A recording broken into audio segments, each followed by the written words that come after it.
আসসালামু আলাইকুম।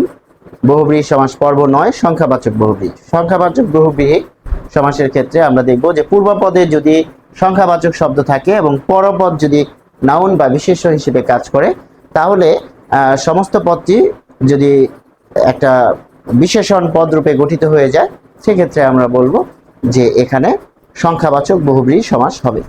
খেয়াল করতে হবে যে এই সমাসে সমস্ত পদের স্বরে আ, হ্রস্ব ই বা দীর্ঘ ই যুক্ত হয়। যেমন 10 গজ পরিমাণ যার, 10 গজি। তাহলে পূর্বপদ সংখ্যাবাচক, এই যে পূর্বপদ 10 এটি একটা সংখ্যা, এবং পরপদ বিশেষ্য হলে পরপদ গজি অর্থাৎ গজ, গজ রয়েছে। গজ একটা পরিমাপ, দৈর্ঘ্য।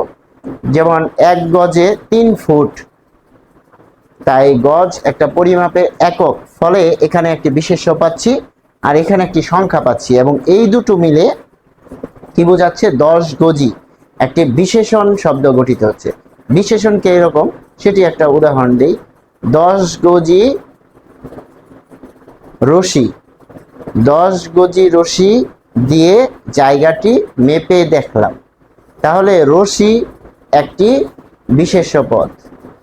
রশির পূর্বে 10 গজি দিয়ে আমরা বিশেষায়িত করে ফেললাম, অর্থাৎ এরকম একটা রশি, যে রশির দৈর্ঘ্য আসলে 10 গজ অর্থাৎ 30 ফুট। এই 10 গজি যে রশি দিয়ে আমরা যখন জমিটি মাপলাম, সেটি 10 গজি ব্যবহারটা বোঝাচ্ছে যে এটি আসলে কি বিশেষণ হিসেবে কাজ করছে। এবং এর মধ্যে আবার কি রয়েছে? 10 হচ্ছে সংখ্যা এবং গজ হচ্ছে নিজে বিশেষ্য, তাই 10 গজি এটি একটি সংখ্যাবাচক বহুব্রীহি সমাসের উদাহরণ। চৌচাল যে ঘরের, চৌচাল যে ঘরের। দেখুন, চৌচালের সমাহার যদি বলতাম তাহলে কিন্তু দ্বিগু সমাস হয়ে যেত। সমাহার থাকবে দ্বিগু সমাসে, সমাহার মানে মিলন।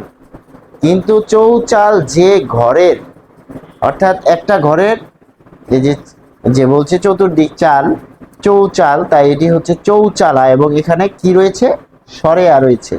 এই যে স্বরে আ রয়েছে। আবার 10 গজি, এখানে রয়েছে হ্রস্ব ই। 4 হাত পরিমাণ যার, 4 হাতি। 4 হাতি টেবিল কিনে আনলাম, অর্থাৎ একটা টেবিল, তার আগে 4 হাতি বোঝাচ্ছে 4 হাত লম্বা, অর্থাৎ এটি বিশেষণ। আবার এই যে বিশেষণ শব্দটা হয়ে গেছে, এর আগে 4 বলতে কি বোঝাচ্ছে? 4 দিয়ে কিন্তু সংখ্যা বোঝাচ্ছে, আর হাত হচ্ছে বিশেষ্য। এর সাথে হ্রস্ব ই যুক্ত হয়ে কিন্তু এটি আসলে সমস্ত পদ গঠিত হচ্ছে। তার মানে 4 হচ্ছে সংখ্যা, হাত হচ্ছে বিশেষ্য, কিন্তু 4 হাতি নিজেই বিশেষণ। এরপর হচ্ছে তে পায়া যার। তে মানে 3, 3টি পায়া যার, সেটিকে আমরা বলবো তে পায়া। এখানে তে মানে 3, এটি একটি সংখ্যা, আর পায়া হচ্ছে বিশেষ্য, কিন্তু তে পায়া বোঝাচ্ছে বিশেষণ।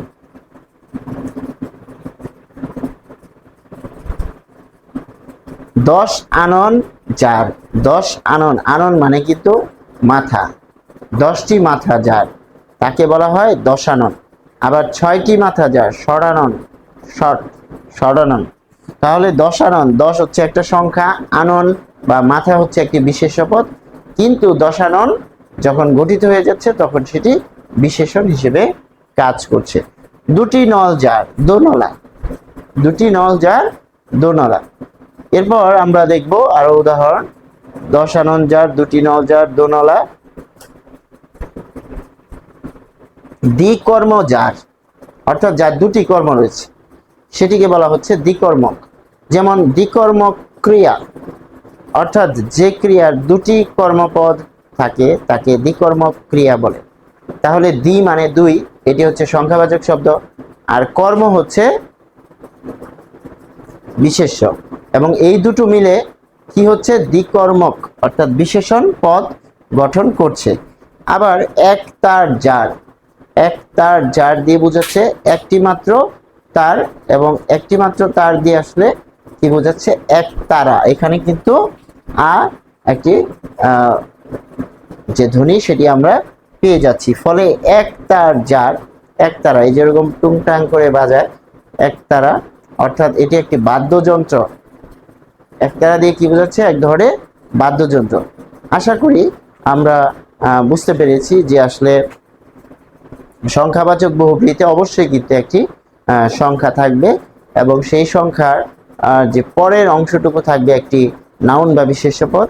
আবার এই দুটো মিলে অর্থাৎ সেই সংখ্যা এবং বিশেষ্য মিলে এর সাথে যদি প্রয়োজন অনুযায়ী রস্বই বা স্বরে আ এগুলো যুক্ত হয়ে একটা পদ গঠন করবে, ওই সমস্ত পদটি নিজে আবার বিশেষণ হবে।